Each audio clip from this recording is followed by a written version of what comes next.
Hey everybody, it's been a while. I haven't put up any videos, but I've had a couple people ask me about how to make pumpkins, and I throw them. So it's that time of year, and I bought a couple real pumpkins and just wanted to show you some things. I'm going to be defining grooves and also making a stem. Notice that on the real pumpkin that there are 5 edges down here. On the stem there are 5 sections, or edges, I guess I would say. They're very organic.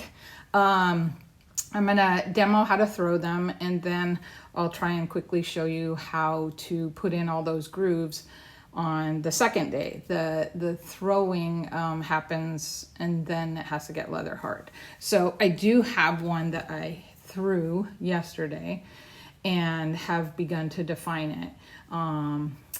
Anyways, that's it, and let's get started. All right, I centered a piece. I'm gonna try and show you. My 4th attempt. We keep having problems. Some fire alarms went off, for one thing. So what I'm going to do is I am going to sink this all the way down to the wheel head, or the bat that I have on here. And I'm stretching it open and making a big ring. I don't know if you can see this. Way down here at the bottom, it is completely, let's see if I can clean this up a little bit, is the bat. No bottom, because I want to make a jack-o'-lantern. So I need to be able to put a candle inside. Don't need a bottom. All right, I have a big hunk of clay, a big ring of clay out here, and I'm going to throw it extra tall. And I'll show you, this is an enclosed piece. So I'm pinching, this clay's a little tough.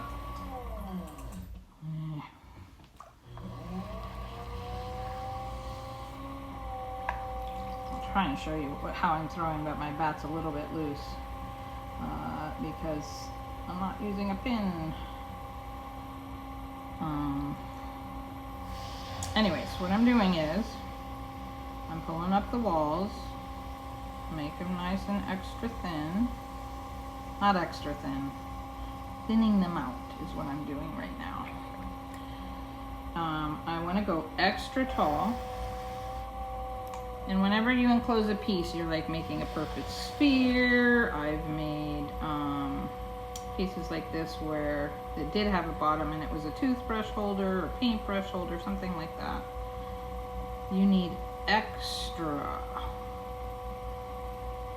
Alright, so I'm going to show you in just a minute. I'm going to do one last pull. A little bit of water here. Can't quite touch, but remember you're trying to always stabilize those 2 hands. Okay. Now this is a pumpkin, so I don't really care that it's a little bit off center. Every pumpkin is organic, has its own characteristics, and that's okay that it is a tiny bit of wobble in it. All right, so here we go on the shaping. Make sure I got some water there. So I'm going to do like this on the inside, okay? And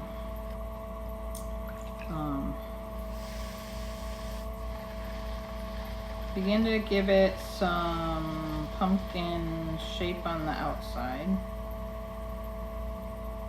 I'm going to go a little taller on this guy than normal.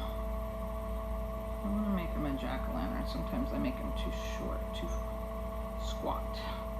So here we go. This is called collaring. My hands are wet, and I begin edging the clay back in.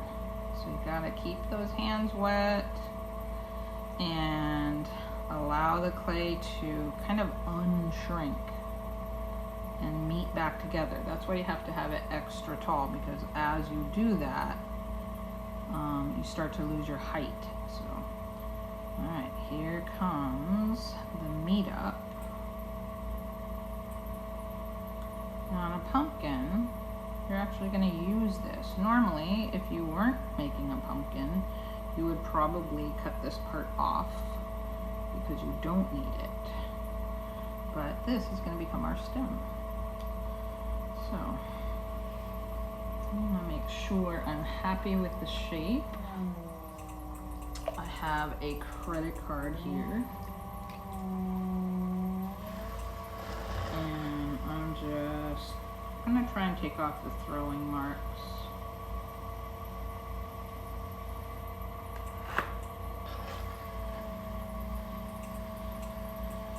And I also like to have a little edge where the stem starts.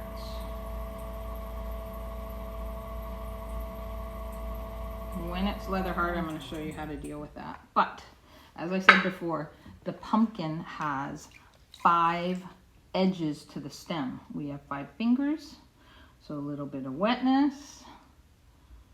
Okay, and I'm going to kind of pull this thing. I want all my fingers and thumbs to make an edge. And we're beginning to get that 5-sided piece. I'm going to push this down a little bit.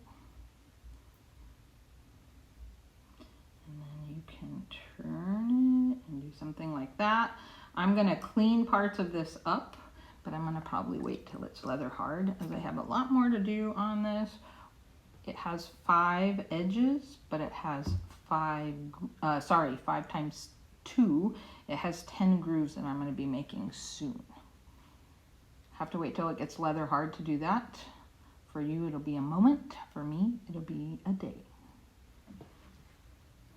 I need to cut my pumpkin, and I'm also going to show you what I did underneath, just in case you want to. So here's my pumpkin getting cut, and put it off to the side. Now I'm throwing on a wood bat here, and I have no pins. This is just a chamois. It's wet and it grips to the wood bat, and usually it makes it a lot easier to throw when you don't want to put in pins or you don't have pins. So that's it. It is a day later and my pieces are leather hard. I threw 4 of these yesterday. I just finished one up, okay? And I'm gonna show you how I finish it up. So one of the things that you have to do is you want to come in and define this area. It sort of looks like this at the moment. It's just kind of a big circle. And I take my wood modeling tool and come in here and really push, maybe even cut away to define it into this sort of look. It's got 5 edges right down in here. Remember that on a real pumpkin, this is a real pumpkin, it's got 5 kind of corners. You can see there's little grooves. It's all very organic, so it doesn't really matter what it looks like in there. You want it to look different. And then at the 5 corners, I make a groove, and then in between the corners, we make the next groove, and you end up with 10 different grooves. So I'm going to show you one groove on this one. And let's turn this down a little bit. Here's what I have. I have a wood modeling tool, and I've defined these edges in here to really come in. But what I want to do is I want to take this. Oh, another thing. You really need to come in here, and we're going to need to cut this and make it pretty like this one. So I'm going to try that first. Kind of do this, and then come in here and groove. Maybe you're going to cut this edge off. and smooth this up and make it not look like a pumpkin. I mean, not look like it was thrown too much. Okay, get rid of those throwing lines. Anyways, here I am right here. I'm gonna make my first groove right here, and I come down and I'm looking at this from the side, and I'm really pressing in.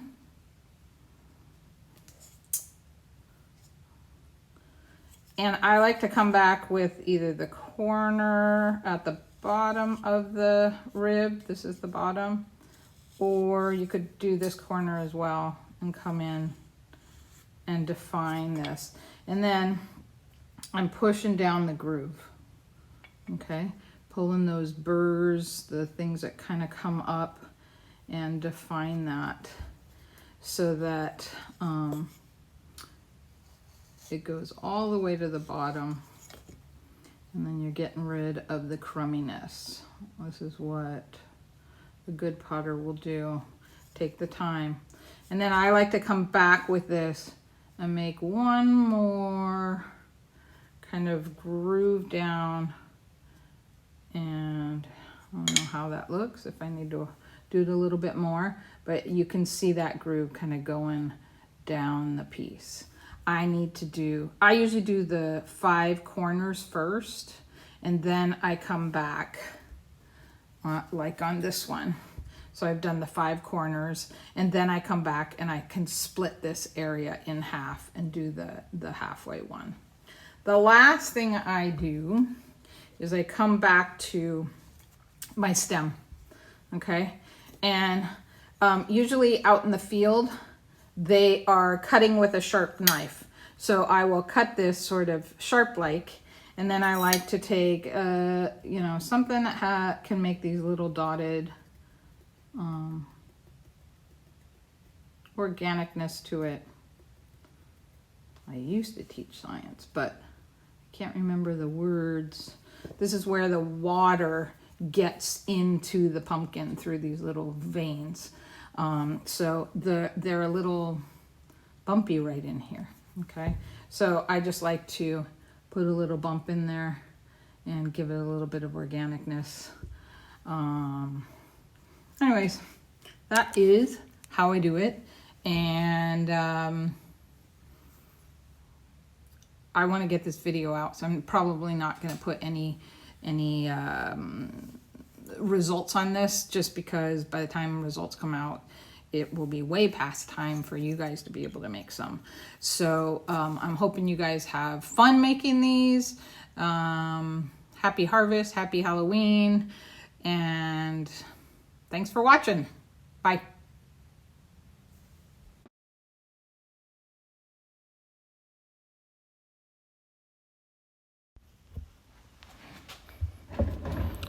Okay, I threw a big ring. I've centered, I've opened, and you notice it went all the way down to the bottom of the piece, down to the wheel head.